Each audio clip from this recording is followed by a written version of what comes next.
lagi di channel YouTube saya, Yusradi Usman Al-Gayuni. Dalam kesempatan kali ini bersama kita sudah bergabung Aja Aprisova, peraih 1 Indonesia Award.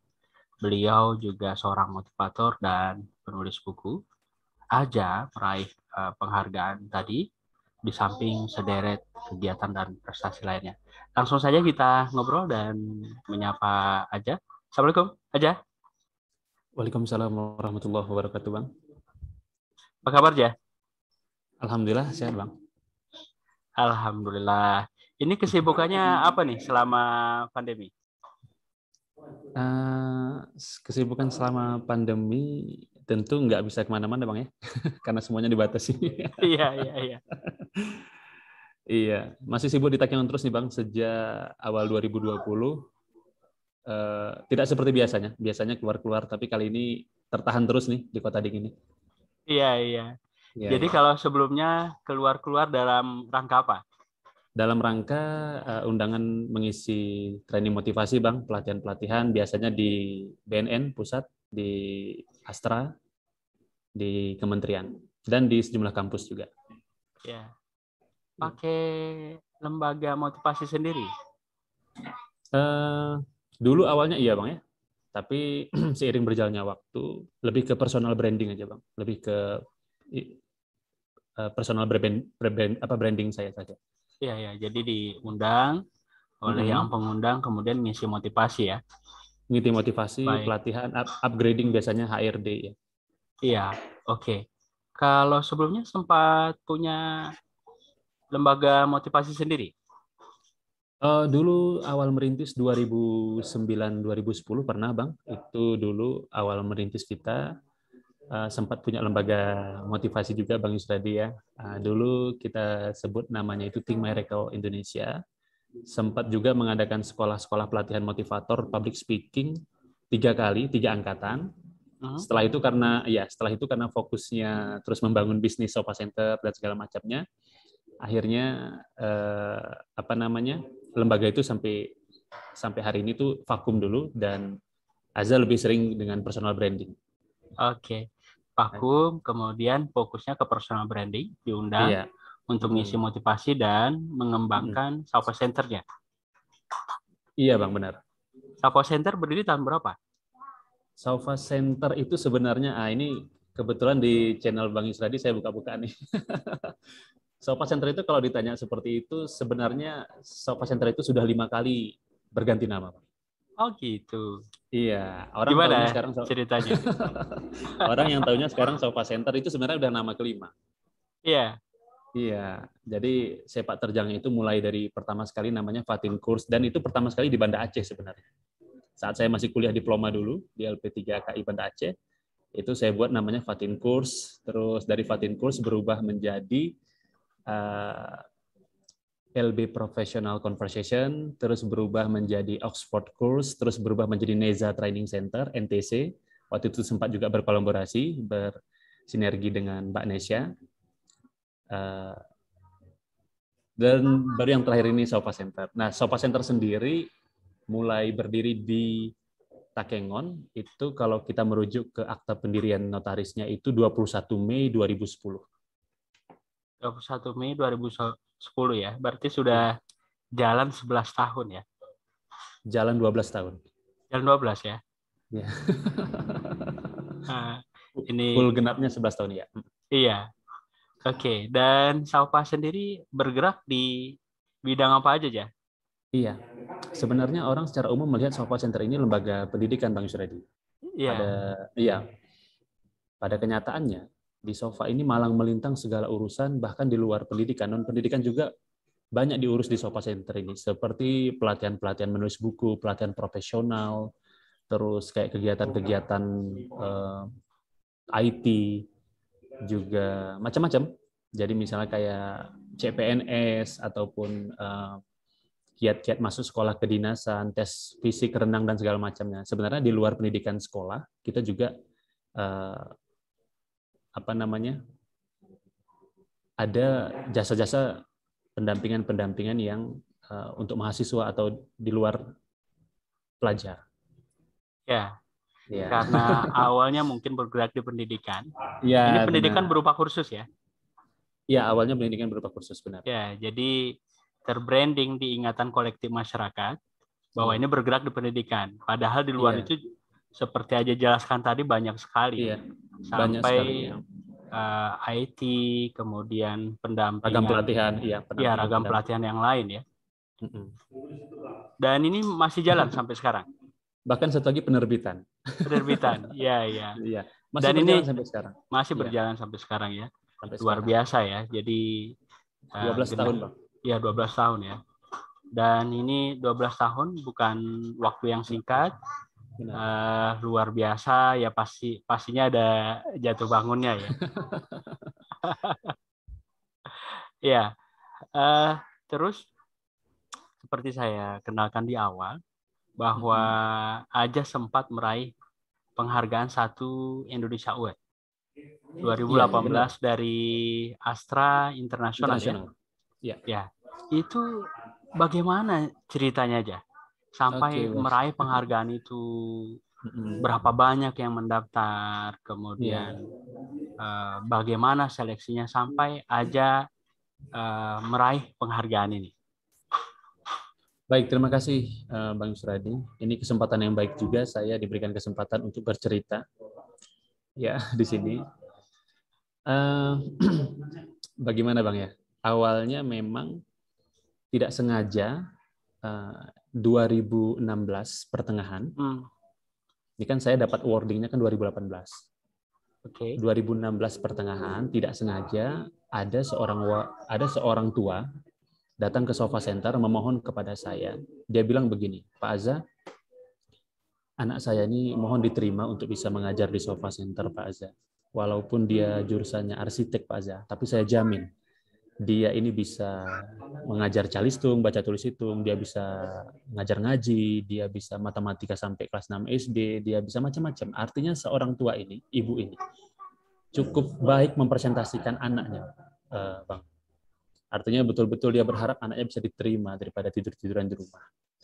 Itu ternyata mengetuk pintu hati saya bahwa ternyata kalau gimana tuh cara menyampaikannya, Bang? Artinya terharu saya karena kalau seandainya anaknya ini melamar di Sofa Center dari jurusan arsitek, kan tentu kita nggak menyediakan. Iya. Tapi ternyata ibunya ini mempresentasikan anaknya ini, ternyata anak saya punya skill-skill di luar ijazahnya. Jadi saya mengetuk pintu hati saya dan iya juga ya. Ini kalau Sofa Center selamanya fokus menerima yang sarjana biologi, sarjana ini, sarjana matematika, bahasa Inggris, dan segala macamnya. Itu bagaimana dengan teman-teman yang di luar sarjana pendidikan? Itulah mengganggu pikiran saya, Bang Yus. Akhirnya anak ibu itu saya terima. 2016 pertengahan sampai 2017 awal. Itu hampir tidak pernah tidur saya sepanjang malam belajar tentang pengkodean, mengcoding sebuah aplikasi karena memang background S1 saya IT. Saya cari tahu celah-celahnya itu bagaimana konsep flowchart desain alur sistem yang ada di dalam kepala saya ini supaya bisa dituangkan menjadi sebuah sistem digital. Karena saya pikir kalau Sofa Center selamanya terbatas ruang offline itu nggak mungkin. Akan berapa banyak lagi sarjana yang akan ditolakin setiap hari. Di Sofa Center itu Bang Yusradi saya perlu sampaikan. Setiap hari saya menolak paling sedikit dua lamaran sarjana. Bayangkan Bang. Karena apa? Karena tidak mudah mengisi gelas yang sudah penuh, ibaratnya begitu. Makanya saya pikir ini harus dibuat sistem digital seperti ruang pengabdian raksasa para sarjana ini supaya tidak ada lagi sarjana-sarjana yang melamar itu kita tolak-tolakin. Yeah. Logikanya gitu. Nah, sampai akhirnya saya buat sistem, saya kode sendiri dan segala macam, dan akhirnya gagal. Ya, hasilnya yang ada dengan istri kurang nyaman karena kebersamaan kurang ya, karena kan sibuk Bang, terus di depan laptop dan segala macamnya. Saya agak putus asa, saya diskusi dengan teman IT saya, udahlah Bang, ngapain dibuat, bagus beli saja sebuah plugin, dia bilang gitu. Oh iya, beli saja. Dituntunnya lah Bang, bagaimana cara membeli sebuah plugin. Saya lihat, iya ya, ada bahkan plugin aplikasi yang udah siap seperti Gojek, Grab, Uber, segala macam. Akhirnya saya beli. Begitu saya beli, saya jalankanlah dengan plugin yang ada tadi di Takengon, Bang. Kurang lebih dari pertengahan, dari awal 2017 sampai dengan sampai dengan pertengahan 2018, Bang Yusradi. Saya jalankan sistem plugin tadi, dan sempat aplikasi Sopa Center itu berjalan. Begitu dibuka sistem aplikasi Sopa Center itu dengan pendampingan para sarjana, kita menyediakan pendampingan untuk lansia, balita, bahkan kalau seandainya di sebuah rumah itu ada orang tua yang sedang stroke, sakit, dan segala macamnya, butuh pendampingan senam jari segala macam, kita siapkan banyak psikiater dan segala macam. Ternyata itu tidak menggiurkan, tidak membuat melek orang Takengon bahwa pendamping profesional seperti itu bisa diorder.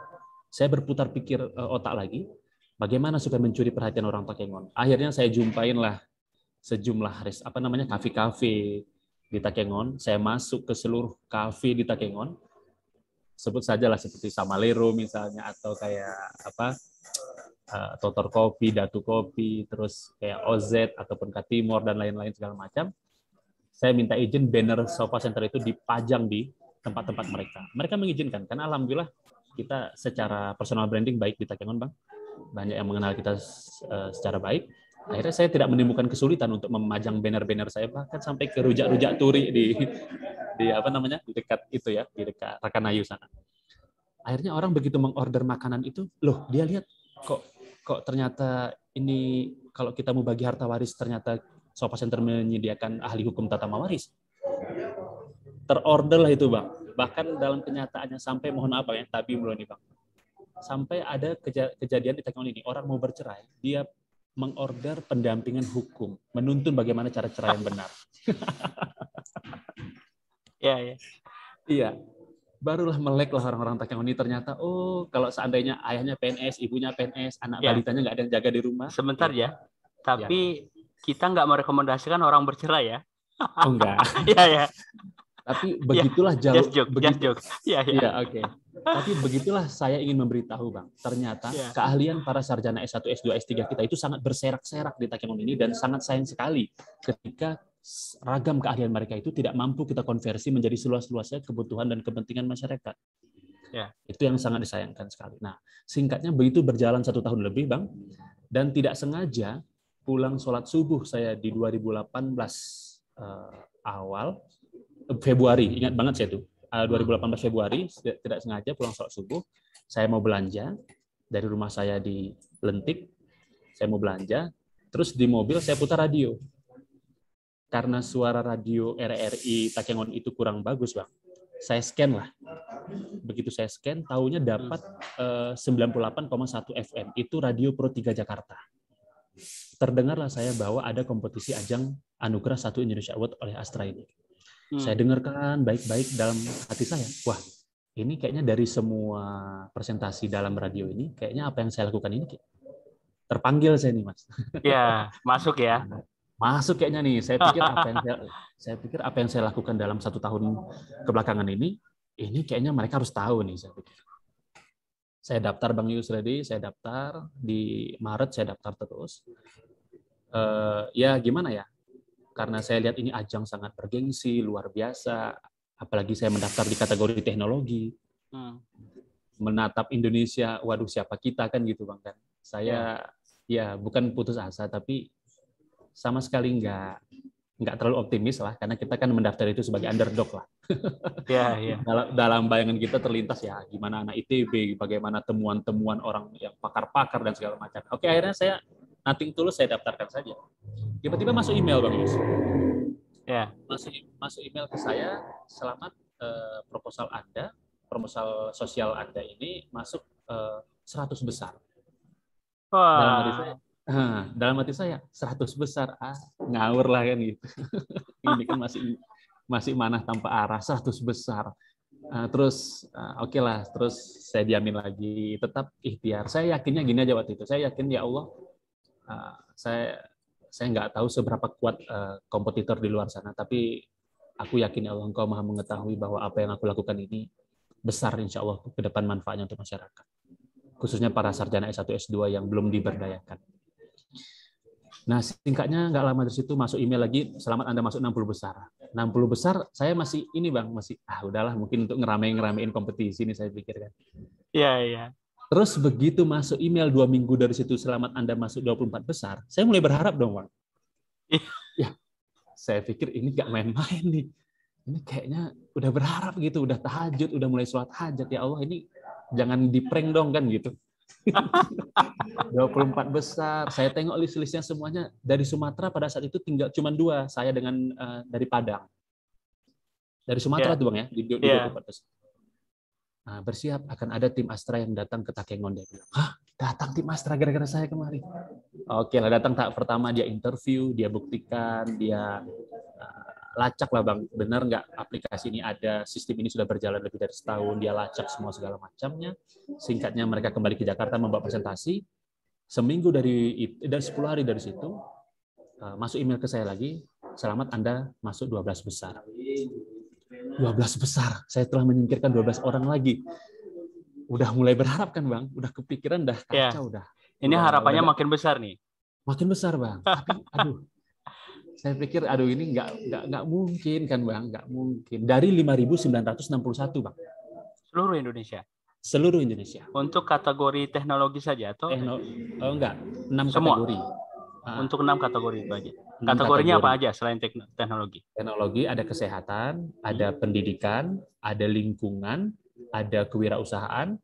Satu lagi ada kelompok, kategori kelompok pokoknya. Dalam kelompok melakukan apa saja. Oke. Nah, mulai berharap dong Bang, 12 besar. Anda akan dikunjungi lagi. Nah, pada saat kunjungan tim Astra yang ke-12 ini, itulah bertepatan dengan momen acara Bang Yusradi yang Gami Fest. Oke. Itu 2018 itu ya? 18 kan? Iya. Ya. Pembukaan Gami Fest di Nusa Lalu. Gayo International Mountain Festival.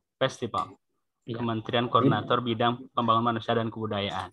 Benar. Kerjasama dengan pemerintah Aceh dan 4 kabupaten di Gayo. Kabupaten Aceh Tengah, Aceh Tenggara, Gayo Lues, Bener Meriah. Iya. Ya. Pas bertepatan dengan pembukaan Gami Fest itu, disitulah tim Astra datang. Nah, kebetulan banget ya.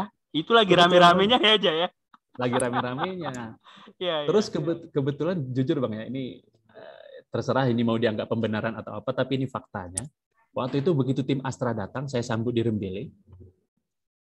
Terus kan saya pikir, wah ini tim Astra datang. Kebetulan kan ada tari masal tuh Bang. Iya. Iya. Kebetulan kan tim panitianya kan teman-teman saya, termasuk almarhum Salman Visipol. Iya. Terus saya temui beberapa panitia di sana. Saya bilang, minta tolonglah gimana caranya seluruh pelatih dari tari masal ini pakai badge Sofa Center. Saya bilang. Jadi seolah-olah Gami Fest mengorder Nagril ya Bang ya. Seolah-olah Gami Fest mengorder layanan pendampingan para sarjana seni tari. Ya. Saya mempersiapkan itu Bang, ya Allah. Luar biasa. Tidak perlu saya ceritakan lagi Bang, menanggung malu, membayar uang rokok mereka dan segala macamnya. Demi semua tujuan yang makruh kali Bang ya. Iya. Ya tapi oke lah, itulah faktanya. Akhirnya tim Astra datang Bang. Ya. Tim Astra datang, benar-benar itu drone terbang dan kamera diambil. Waktu itu panitia melarang lagi. Ini peliputan apa dia bilang? Karena tanpa izin dan segala macamnya. Kebetulan karena saya ramah, saya yakinkan segala macam. Tim Astra udah bingung-bingung aja nih Bang, karena saya nego sana nego sini. Yeah. Akhirnya luar biasa. Akhirnya sukses Bang. Dan mereka apresiasi dengan saya. Mas Aza ini benar ya? Seluruh pendamping tari masal ini diorder dari aplikasi? Iya. Iya, saya bilang. Waktu itu kwitansi yang saya buat, notanya, maksudnya transaksi ordernya itu dalam database benar-benar kami inilah Bang, kami buat gitu. Ada yang order. Iya. Paham lah kan gitu Bang. Iya. Nah, singkatnya begitu, mereka 3 hari di sini untuk mengambil liputan 13 detik Bang. Iya. 12 detik ya. 3 hari mereka di sini untuk mengambil liputan 12 detik itu. 12 detik itulah yang menentukan hidup mati saya di Menara Astra. Berarti waktu pas saya ketemu dengan Aja di Pantan Terong itu, saya bersama tim pengembangan kawasan Gayo Alas, Kemenko, pemerintah Aceh, pemerintah 4 kabupaten. Nah, itu ketemu di Pantan Terong itu dengan Aja bersama tim Astra ya. Iya, benar, pagi-pagi banget. Pagi-pagi banget ya. Masih dikunci, kita lompat pagar. Ya, masih dikunci. Nah, terus saya sama tim Putu ngadap ke Pegasing itu. Nah, terus Aja samping kiri saya bersama tim Astra ya. Benar. Iya. Iya. Jadi artinya itu mereka juga sebelum pulang waktu itu minta dibawa ini ke salah satu spot wisata yang mana Iya, berkesan iya. gitulah ya. Nah singkatnya mereka pulang ke Jakarta, 2 minggu dari situ Bang, barulah saya ditelepon langsung dari Menara Astra. Singkatnya saya lagi main badminton tuh Bang di GOR, Sabtu Iya. tuh ingat banget saya. Masuk telepon saya lihat nomor kayak nggak dikenal gitu Bang ya. Saya lihat sudah 4 panggilan tak terjawab karena saya lagi olahraga. Akhirnya saya angkat, Mas Azza ya, iya, dengan proposal begini-begini ya, iya. Kami dari Astra Satu Indonesia Award mengucapkan selamat. Mas Azza diundang ke Jakarta untuk presentasi langsung di hadapan 10 dewan juri, karena Mas Azza terpilih menjadi 2 besar di ajang ini. 2 besar. Oh my God, Bang. Ini 2 di besar luar akhir. di luar ekspektasi ya. Oh, 2 ekspektasi, Bang. Bagi saya sebenarnya 24 besar aja udah menang gitu kan. Iya. Ini panitia silap nih bagi saya waktu 24 besar itu. Ternyata 2 besar, Bang Yus. Wah, luar biasa. Segala ditanggung, pesawat, tiket, orang tua, keluarga mau dibawa sebanyak apapun untuk menyaksikan presentasi itu silahkan. Saya bawa semuanya. Nginep di hotel waktu itu di hotel apa ya? Royal Kuningan di sebelah gedung KPK. Oke. Nginep di sana, presentasi saya hanya cukup mengalahkan 1 orang saja Bang untuk menjadi juara 1 waktu itu. Iya, waktu itu lawan saya masing-masing kategori itu 2 diundang Bang, 2 peserta yang diundang ke Jakarta. Kategori teknologi kita dan satu lagi dari Nusa Tenggara Timur. Yang teknologi mereka juga luar biasa. Singkat cerita, saya presentasi dan di antara 10 dewan juri itu salah satunya adalah Mas Menteri Nadiem Makarim. Dewan jurinya. Ya. Waktu itu belum menteri dia ya. Belum menteri. Masih CEO Gojek. Iya, CEO Gojek. Ya. Jadi alhamdulillah, ya itulah akhirnya singkat cerita saya presentasi di sana dan esokan harinya langsung diumumkan pemenangnya. Akhirnya saya menjadi juara 1-nya. Dan ya nggak kebayang lah pokoknya Bang Yus semuanya. Ya alhamdulillah. Ya.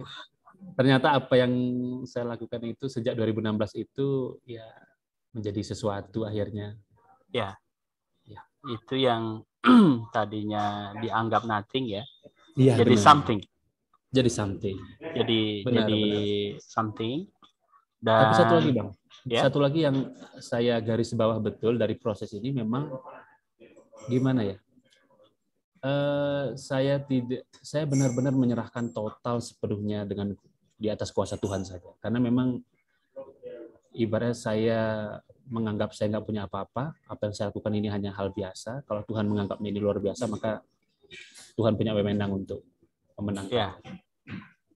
Dan memang saat itu nggak terlepas pertolongan yang di atas juga. Ya, benar. Bertepatan dengan momentum Gamipes, begitu. Dan itu kan rame-ramenya orang. Oh, luar biasa. Dari pusat, dari tingkat 1 provinsi, karena saya panitia. Benar. Dan saya rombongan dari Kementerian Teknis, Kemenko, begitu kan. Dan saya waktu itu pas ketemu di Pantai Terong itu, ini aja nggak biasanya begitu kan. Karena kan biasanya akrab ya. Ini seperti kaku gitu kan. Nah, waktu pas saya tanya, oh ya, ngapain? Ini Bang, lagi sama tim Astra gitu. Oh ya. Terus nggak biasanya buru-buru, terus agak kikuk juga begitu. Nah, ternyata acara Gamipes itu juga membawa berkah. Alhamdulillah. Selain ke masyarakat 4 kabupaten, Aceh, nah termasuk dalam hal ini aja ya, karena turut mendongkrak, kemudian menguatkan dan cukup membantu event sebesar itu. Dan saya pikir ini salah satu event terbesar di wilayah tengah sepanjang sejarah, saya pikir ya. Sampai hari ini. Ya, sampai hari ini ya sayangnya karena pandemi ini yang ketiga keempatnya sampai 2024 belum lanjut. Nah, balik ke cerita penghargaan tadi ya. Dari cerita aja saya simpulkan bahwa ini kan tidak terlepas melihat pengangguran. Iya. Pengangguran di Takengon, Aceh Tengah, sehingga terpikir bagaimana teman-teman ini bisa terfasilitasi kerjanya. Potensinya bisa digunakan dengan baik dan bermanfaat, bermaslahat buat orang banyak. Nah, berbicara masalah pengangguran di Aceh Tengah plus Bener Meriah barangkali ya, itu secara statistik berapa? Saya pikir Bang, setiap sarjana yang baru lulus ya, S1, S2, atau S3, itu mereka saat mereka lulus memang ruang pengabdiannya tidak ada, nggak diberikan ruang. Jadi otomatis mereka langsung menjadi pengangguran terdidik sebenarnya. Ya, jadi karena memang tidak ada ruang ya yang disediakan, baik dari pemerintah atau dari pihak mana saja, sehingga mereka mencari sendiri. Yang Bang lihat lah, menjadi freelance dan segala macamnya. Padahal sebenarnya kemampuan mereka itu jauh lebih besar daripada tugas-tugas yang mereka ibarat hanya itu rumput pun mereka pegang. Ya, saya lah pengalaman pribadi, Bang. Mungkin Bang Yusradi tahu sejarah hidup saya. Selain membangun Sofa Center, saya juga pernah menjadi tenaga honorer di Sedakap 5 tahun. 5 tahun. Mungkin pada saat itu para pegawai yang ada di situ tidak mengetahui. Mereka hanya melihat potret saya adalah anak honor, gitu. Tenaga honor yang gajinya hanya 500-an per bulan. Honor di mana? Di Sedakap, Bang. Di Sedakap. Nah, selama 5 tahun itu saya mengalami betul bagaimana seluruh perintah tugas yang mereka berikan sama saya, itu kemampuan saya itu lebih besar daripada semua tugas itu. Ya, taruhlah misalnya contohnya hanya buat surat dan segala macamnya. Nah, kita lihat sekarang faktanya teman-teman juga di angkatan kami dan atau adik-adik leting kita, Bang. Itu kan semuanya berlomba untuk mencari posisi kan di situ. Memaksakan walaupun mereka S2 arsitektur, mereka S2 macam-macam, ilmu mereka besar. Tapi karena itu tadi ya butuh pengakuan sosial, mereka terpaksa karena memang di daerahnya tidak menyiapkan ruang kan gitu, Bang, pengabdian. Nah, sekarang kalau saya mau balik bertanya istilahnya kan, Bang.